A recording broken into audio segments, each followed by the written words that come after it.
Assalamualaikum warahmatullahi wabarakatuh. Salam energi, salam sehat. Teman-teman semua, ketemu lagi dengan saya Sodik Koharudin dalam channel sodikkoharudin.com. Teman-teman, jangan lupa subscribe, jangan lupa share, karena channel ini adalah channel pengetahuan, channel yang memberikan motivasi kepada teman-teman semua bahwa tubuh ini adalah sesuatu yang Allah berikan yang sangat luar biasa. Teman-teman, saya ingin mengulas beberapa pertanyaan mengenai terapi energi. Apa itu terapi energi? Apakah betul energi bisa mengobati dengan izin Allah? Apakah betul energi bisa membantu meringankan beberapa penyakit? Teman-teman, terapi energi adalah terapi yang dilakukan oleh terapis yang terlatih. Terapis yang terlatih artinya terapis yang melakukan latihan. Latihannya di mana? Kami punya wadah untuk berlatih yang disebut dengan Manajemen Terapi Holistik Indonesia di Jalan Subang Raya nomor 2729. Di sana digodok teman-teman untuk berlatih nafas, berlatih bersyukur terhadap apa yang Allah berikan terhadap kemampuan bernafas dan oksigen. Kenapa harus berlatih nafas? Karena penggunaan oksigen yang baik, pengaturan oksigen yang baik masuk ke dalam tubuh dan menekan beberapa jaringan di tubuh akan menghasilkan energi. Nanti penjelasannya teman-teman bisa dilihat di linknya Manajemen Terapi Holistik Indonesia di bawah ini. Nanti kita di sana bisa ngobrol apa saja yang dilatih, bentuknya seperti apa. Inti dari video ini saya ingin menjelaskan bahwa teman-teman yang berlatih dan mengoptimalkan nafas itu mempunyai frekuensi energi yang lebih padat dari orang biasanya. Frekuensi yang lebih padat itu adalah frekuensi listrik yang dihasilkan oleh tubuh sendiri yang disebut dengan energi tenaga dalam. Energi tenaga dalam sesungguhnya dihasilkan dari enzim, dari cadangan glukosa yang ada di dalam tubuh berupa adenosin difosfat dan adenosin trifosfat tubuh. Adenosin difosfat dan adenosin trifosfat tubuh adalah cadangan glukosa yang ada setiap kita makan. Jadi pada saat kita makan, tubuh menyimpan cadangan energi tadi berupa gugusan glukosa di dalam tubuh sebagai cadangan. Kalau tubuh ngedrop, dia akan aktif untuk mengcover si tubuh saat ngedrop sehingga tidak terlalu ngedrop. Nah, dengan latihan nafas, oksigen yang kita latih itu akan masuk dengan sangat teratur, kemudian berlebih sehingga mengaktifasi cadangan adenosin difosfat dan trifosfat menjadi energi.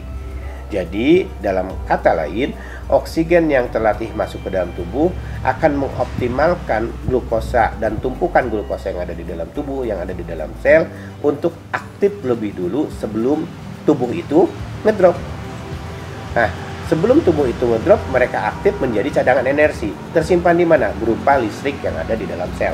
Itu kenapa seorang terapis mempunyai ketahanan tubuh insya Allah yang lebih kuat jika dia berlatih teratur, kemudian mampu mempunyai kepadatan dan pengolahan listrik di dalam tubuh yang bisa diatur.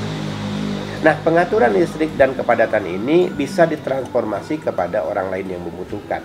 Karena salah satu konsep dari beberapa anggapan dunia kedokteran bahwa tubuh sakit adalah kondisi di mana tubuh kita kehilangan frekuensinya. Jadi sambungan frekuensi listrik antara sel, antara otot, antara organ inti itu terganggu karena frekuensi listriknya terganggu.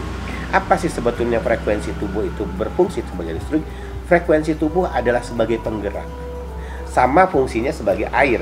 Air juga sebagai penggerak, sebagai generator untuk tubuh. Kita minum air maka mengaktifkan jaringan tubuh lewat air ini. Listrik mengalir di dalam sel sehingga kesinambungan aliran listrik di dalam sel itu akan mempengaruhi keseimbangan listrik di dalam otot dan di dalam organ tubuh. Jika ada sesuatu yang terjadi di dalam otot dan organ tubuh menyangkut frekuensi listrik, maka akan terjadi ketimpangan dan kekosongan energi di dalam sel. Nah, kekosongan energi inilah yang bisa kita isi dengan terapis. Beberapa kasus berat tentunya banyak yang bertanya, Kang, bagaimana kanker kok bisa ditangani hanya dengan air, ada dengan herbal, kemudian dengan terapis, tapi intinya dengan terapi. Begini, teman-teman, pengaturan energi dan kepadatan listrik itu bisa diatur lewat mind power, lewat kemampuan seorang terapis berpikir kemana energi itu diarahkan. Kemampuan berpikir kemana energi diarahkan itu disebabkan karena mereka dilatih bagaimana mengalurkan panas, bagaimana mengalirkan arus listrik, bagaimana mengalirkan frekuensi dengan teratur di dalam tubuh terapis dan dilontarkan kepada pasien, kemudian mengatur kepada pasien. Ini kemudian membarikade tubuh, di mana misalnya gini, ada seorang kasus kanker, dia harus menyebar ke kiri ke kanan. Maka dengan kepadatan energi, sel tepi di setiap kanker bisa diatur frekuensinya sehingga kepadatan otot, kepadatan selnya lebih kuat. Itu menyebabkan sel kanker tidak bisa menyebar ke tempat lain. Atau misalnya gini, seorang pasien terkena melakukan kemoterapi. Biasanya kasus-kasus kemoterapi itu menimbulkan penurunan daya fungsi tubuh dan penurunan metabolisme tubuh karena ada bombardir dari obat kemo. Nah, terapi yang dilakukan dengan memperkuatnya. Sehingga ada dua hal yang kita lakukan. Pertama, ketika si tubuh kekurangan power, maka si terapis mengatur energi dari dirinya dan dari lingkungan sekitarnya untuk dipadatkan kepada si pasien. Sehingga kepadatan energi yang diatur oleh seorang terapis itu mampu mengaktifasi sel, atas izin Allah tentunya ya, mengaktifasi sel untuk saling berbenturan di dalam tubuhnya si pasien. Keteraturan benturan sel itu akan menghasilkan listrik. Listrik inilah yang kemudian membantu penguatan imun, membantu penguatan tubuh, dan membantu peregenerasian sel sehingga menimbulkan power dan energi yang kuat. Ditambah dengan air kita, Athera 27 yang mengandung frekuensi listrik dan sumbernya.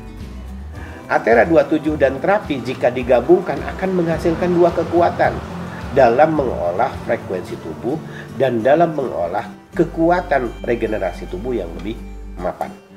Teman-teman, kita suka ingat bahwa gini, Kang, kita harus berolahraga, kita harus yoga, kita harus melakukan meditasi. Bahkan kalau muslim itu sangat mudah, dengan sholat kita mengatur frekuensi.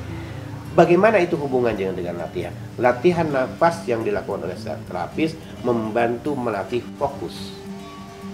Sehingga energi yang dihasilkan bukan hanya energi luar, bukan hanya otot dari luar, tetapi energi yang terfokuskan dari energi di inti tubuh kita. Orang berlari, orang berlatih lari setelahnya segar, tetapi keringat keluar banyak dan lain sebagainya. Nah, orang berlatih nafas tidak keringat karena energi, tidak keluar keringat banyak karena energinya terlatih. Energi itu tertampung di dalam tubuh. Jika digabung antara kardio dengan latihan nafas, akan memfungsikan energi yang luar biasa, di mana otot luarnya terlatih, otot dalam dan inti energinya terlatih. Maka seorang terapis selain harus rajin terapi untuk menambah fokus dan menambah pengalaman, juga harus berlatih dua hal. Berlatih kardio untuk kesehatan otot dan tulang, kemudian berlatih energi untuk menampung energi sehingga kekuatan otot dan tulangnya terpotensikan oleh energi tadi. Kita balik lagi kepada seorang pasien.